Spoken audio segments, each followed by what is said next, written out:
Sinabi ni Popcom Executive Director Antonio Perez III na nasa 102.4 million ang population ng bansa noong 2015 at inaasang halos 2 milyong sanggol ang ipapanganak ngayong taon.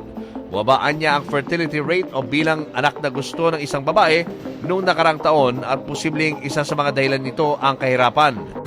The Commission on Population and Development, or CPD, announced the latest population figure, recording a total of 109.4 million in 2020. Population natin as of May 1, 2020 is nasa 109.04 million na po tayo. Remy Cabello has been a volunteer reproductive healthcare worker for 15 years. She says she grew up among 12 siblings and had to start working at the age of 10 to help her parents. She didn't want that for herself and doesn't want it for the next generation of Filipino women.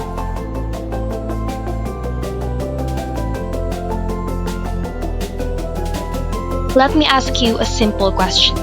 Shouldn't every individual, no matter where they live, have the right to decide if, when, and how many children they want?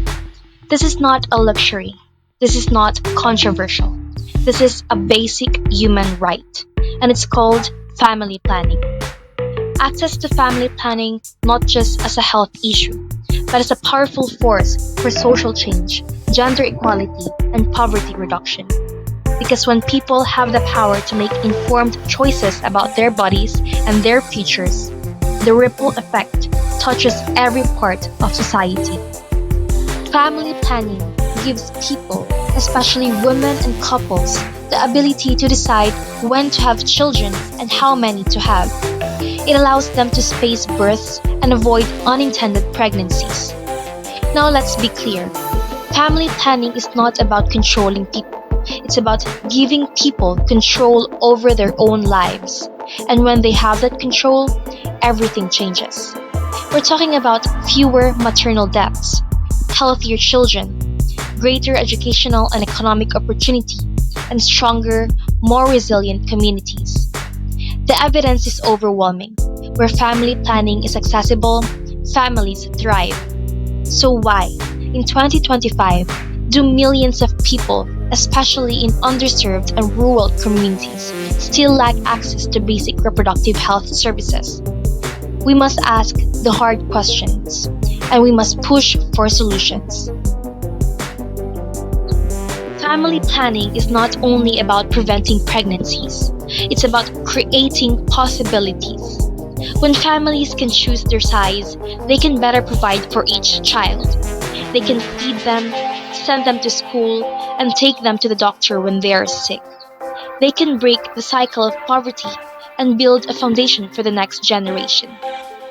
Every additional year, a student stays in school reduces the chances of them having a child before age 18. And when they can delay pregnancy until adulthood, they have much better chance of finishing school, finding work, and becoming financially independent. Mato nag 2006 May.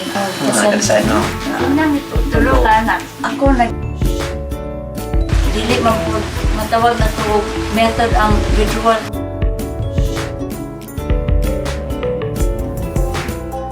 Ingon nga ba nag-asawa, sayon sa among relasyon. So, komportable kayo ba?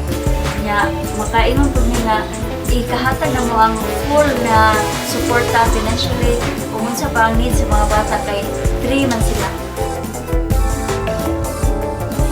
Happy, na truly happiness nga. So I can convince you kung hiyang ka, so why not? Kini, tuloy-tuloy ba ang happiness man na? When a woman can choose whether and when to have children, she gains more than control over her fertility. She gains control over her life. She can finish school, build a career, participate in public life, and contribute to her community. Family planning is the gateway to gender equality, and yet too many women still lack the information, access, or freedom to make those choices. We cannot claim to support women's rights while ignoring reproductive rights. We cannot stay silent while millions of people are denied autonomy of their own bodies. We must demand policies that protect and promote reproductive rights. We must push for comprehensive sex education, affordable contraceptives, and respectful, non-judgmental healthcare services. This is not a women's issue. This is a human rights issue, and it affects us all. So what can we do? We can speak up in our communities, educate others about the importance of family planning, support organizations that provide access to reproductive health services, and most importantly, we can demand that leaders take this issue seriously. Because when people can plan their families, they can plan their futures. And when families thrive, so do nations. This is our moment to stand for choice, for equity, and for justice. Let's advocate loudly. Let's advocate boldly. Let's make sure every person has the right to decide what's best for their body, their health, and their life.